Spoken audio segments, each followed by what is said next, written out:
Hi everyone, we're here today to do a virtual wine tasting with Mary from Strange Family Vineyards.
Hi, I am Mary, and I am going to be your host for this virtual wine tasting with Strange Family Vineyards today. You have chosen the red, white, and rosé bundle for your tasting package. And so we'll talk about those wines as we taste and go through them. But a little bit about Strange Family Vineyards. Strange is the family's last name. We pride ourselves on being family-owned, organic farming practices, and an estate vineyard. We have about 88 properties up in Santa Barbara County. It's Santa Rita Hills, so that is going to be a cooler climate in central coast of California. We specialize in Pinot Noir and Chardonnay grapes, and then you'll see them showcased throughout sparkling and still in our platform. But today we're just going to look at the Pinot Noir, and you're gonna see it as a white, a red, and a rosé. So the rosé of Pinot Noir, you're going to see a lot, especially from our region, just because Pinot Noir is kind of the standout grape there. But you can see a rosé as a Grenache. You could see a rosé as a Mourvedre, like depending on where they're coming from, a Syrah. So you'll see a rosé show up in different varietals. The Pinot Noir Blanc is quite unusual. That's the white wine made from the Pinot Noir grapes. And is fermented in stainless steel, and then it's aged for about 4 months in 75% stainless steel and then 25% neutral French oak. So I think the first thing we'll do, and I'd love for you guys to jump in and tell me what you see, taste, and smell, and there's no wrong answer because it's your senses, right? So I remember when I first would go into tasting rooms and people would talk about like, well, what do you smell? And I would get so intimidated because what I smelled was completely different from what they said on the form. And then but there's no wrong answer, right? Like this is what I smell, and I would love to know what you smell. Fresh and fruity. Yeah, this is definitely like a favorite among, you can take it to a barbecue, you can drink it by the pool. I think it's very clean and crisp.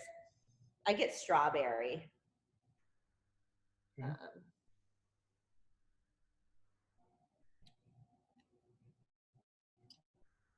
Oh, that's delightful. That's good. That is really good. Has a little tang to it in a sense, but it's just clean and fresh. It's simple. It's drink it on its own. We've also made some really fun frosés with a little bit of like simple syrup and ice and lime, and you blend it up, and that's been fun too. Put a strawberry in there. Yeah, that's a good idea. It's beautiful on its own, right? So. No, that's really nice. Yeah. So how many barrels of this do you normally produce in the year? This is actually, we made like 500 cases of this wine. That's really unusual for us. We started our first vintage with 2014, and we started with about 400 cases total throughout all from our sparkling to still. And then slowly it got to, about 600 cases. And then this was we just had so much Pinot Noir that year that we made 500 cases. Usually our highest case volume is going to be around 325, and that's going to be your traditional Pinot Noir. Otherwise, we're looking at like anywhere from 50 for some of our sparkling wines to up to 300 cases. So at most, it'll be our highest this coming vintage, and we're going to be seeing about 1,700 cases of wine. Gosh, that So is, still quite small. that sounds like a lot to me. Yeah. Yeah, that's really nice. So you're in the tasting room in Malibu? I am. So the family is from Malibu, and their dream was just to create a place for community to thrive and to feel that they could come at any given time and have a tasting or not. Our space is really welcoming to somebody to bring their computer. We offer free Wi-Fi. And we have a club membership, as most wineries do. And it's really great to see our club members continue to come back and bring their family and their friends and they come in and they introduce them to the space. And it's just been such a lovely community that we are really excited about. So we're really looking forward to opening back up. Yeah. But so then we thought about, how can we still provide a sense of community during this time? So that's why we're doing these virtual wine tastings. And I don't know about you, but I've been doing like Zooms with my family and girlfriends from high school, and I used to live in New York. It's like I have a Zoom every night, and we never all got together, know? Right. And so why not everyone get the same bottle of wine? Let's open it, let's talk about it. And so we thought, well, this is how we could still create a sense of community through wine, which should be shared, right? So it is quite a lovely experience. And it's just fun to stay connected. So when do you think you'll be able to open the tasting room again? Well, we're in California, so they're being pretty, strict on the rules, and that's fine. That's okay. Whatever they need to do to be safe, and that's our priority for sure. We are lucky we have outdoor space here. Oh. So it's possible as they lift slowly that we can just start with a table outside. We're going to just let people take their glass with them. So we're not, like they're going to be the only one touching their glass, and I'll be the only one touching the bottle. So we've thought about how we're going to, keep this place safe and sanitary, and where people still can gather in space and fresh air. So hopefully, it's different every day, the things we hear, but maybe in a couple weeks, we're hoping that we can start with the outside portion, which would be quite lovely. Yeah. It looked like you had a large outside area. It is. I'd love to show you, but they're doing construction right now, and it's not very beautiful. I saw a really nice picture on the website. It looked really pretty. Yeah, it's a gorgeous space. We are lucky to be in Malibu, and this was intended to be our Blanc de Noir. So that's one of our sparkling wines. And once it got into barrel, the winemaker called the owners and said, I think you need to come down and taste this. We should bottle some of it. It's really an incredible wine. So it was kind of made as an accident, but it does exist. You'll see it very rarely. I think we might be the only ones in our ABA that make it. There might be one more, but so it's quite rare. Okay. But you will see it now that you've had it introduced to. But essentially this is going, into the press, but it's just being tumbled. The grapes are being tumbled, and that is allowing the essence of the juice to come out. And then it's not pressed with the skins. So it's the juice of the actual red grape that's just coming out. But so if you look at it, you'll see, like, to me, it's a little bit more of like a butterscotchy color compared to like a Chardonnay or a Pinot Grigio. I smell like lily, white lily. White lily. See, once you said that, then Exactly. And then when there's the tasting note I use now is because somebody said that at the tasting note. Oh my gosh, that's what it is. That's what it is. And you know what's really fun is to, like, when you're out, you know, with your friends or family or on a virtual tasting, is to talk about, you know, what do you smell and what do you taste? It's like such a great conversation starter, and people get excited, right? Because then they're asked to like give their opinion. Right. That isn't going to be wrong, right? Right. There's no wrong answer, right? I'm not going to say what that tasting note that somebody gave me that I now can't get out of my head when I taste it, but. Oh, that's delightful also. I think both of these are wonderful summer drinks. Oh, I'm so glad you like them. Another great way to explore the different notes on the nose and on the palate is, I was with a winemaker one time and we were tasting and smell, you know, and I was just like, I always have such a hard time getting like the spices or, you know, that people talk about. And he brought out all these different spices, you know, jars of spices. He said, just start smelling them, you know? And then, so when I went home and I went to the store and I bought all these spices that I don't even know how to cook with.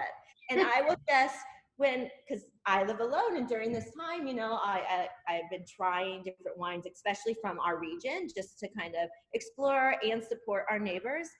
And so I'll get out my spices. So 2014 was our first vintage. So 14, 15, 16, 17, 18. And then we will, and 19. And then we'll be harvesting 2020 in the fall. It's such a beautiful experience from the beginning to the end and the process. And we hand pick, and, you know, it's just so much love is going into it, and creativity, you know, to me it is such an art. Yeah, but we are really dedicated to the farming practices, you know, keeping them organic and nurturing the land and the grapes. And we are an estate vineyard, so the fruit that is in all of our wines are coming from our property. And that gives us the sense of control to make sure they're farmed in the right way, and, you know, and good for the planet and good for us. So all the wines that you produce are organic? It does, yeah. So when is harvest for your wines? Harvest. So last year, or the 2019, we started at the end of September with harvest. So September, October, it just kind of depends. The farmer and the winemaker will discuss, you know, where the fruit is as far as the bricks, which is the sugar, and then they go, and, you know, they'll go at 4 a.m, so it's cool out and it's dark, and they have big lamps. Magical experience that I have ever been a part of, and yeah, I'm anxious for that to happen this year. So you get to go out there with them sometimes at 4 a.m? Yeah, I don't know if they really love, you know, us out there getting in their way, but we try to be helpful and take pictures. And now we'll move on to the traditional Pinot Noir. And this is going to be our 2015. So this is our second vintage of our winery here. And this was about 325 cases that we did. It's barreled for about 20 months in 10% new French oak and 90% neutral French oak. And what are you going to tell me about this wine? Well, I get like mushroom and plum on the nose. Mushroom and what? Mushroom and like a plum. Oh, Oh my God, I just saw something. Oh. Yeah, definitely the plum. Okay, I think about the mushroom. Because of the earthy, it's sort of an earthy smell. Earthy, Maybe that's yeah, why you said mushroom. The mushroom, yeah.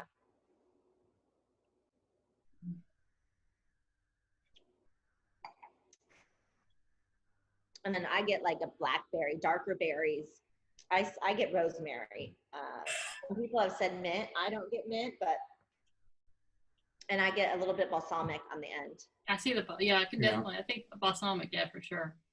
So what would you eat with this? What would be your favorite dish with? I am a pescatarian, but I think it would do quite well with like lamb or red meat. Where like the rosé, I would say, is typical vegetarian, seafood. The Pinot Noir Blanc, people love it with like a chicken dish. I actually think it does quite well with Asian food. Yeah, I Yeah. get that too. Very nice. So do you want to tell us a little bit about when you open up again, different events that you have there at the winery? Or For sure. We love community. So we have events all the time. Something that we do every month is wine and wellness.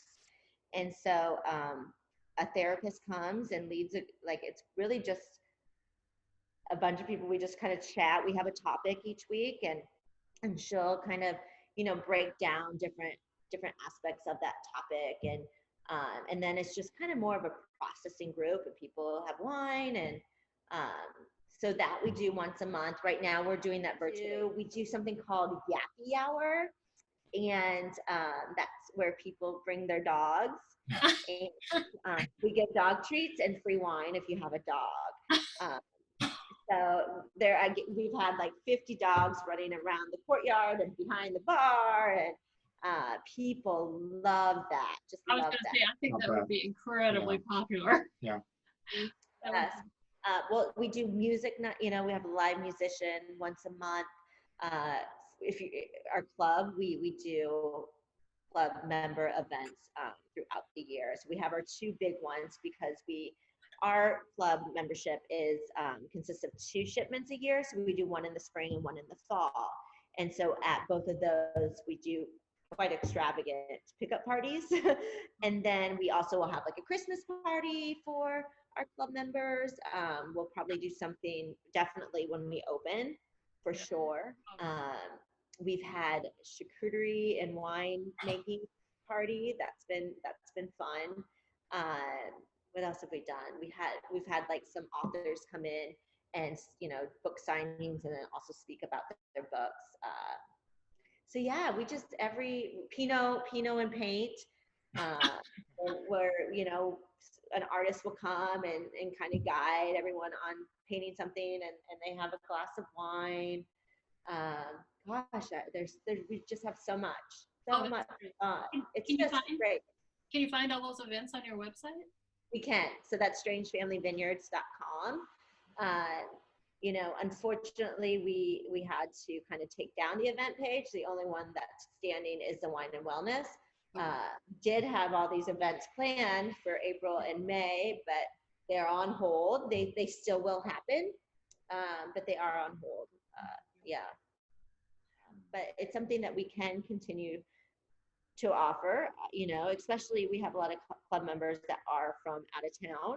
So if they wanted to do it with some friends, and we could do that, or even going into people's homes and when they have a party to do, an actual. Yeah, I think it's a really good idea, because you think about all the people that can't travel to the vineyard, but they want to know about the different wines that you produce that year. I mean, I think it's really good. I hope you keep doing it, because I think it's going to continue to be popular. Well, thank you. The best way to know about your wines is to actually go to the tasting room there in Malibu, or visit the vineyard. Yes. Yeah. That's great. Or spread the love, right? Like tell friends and family. Yeah.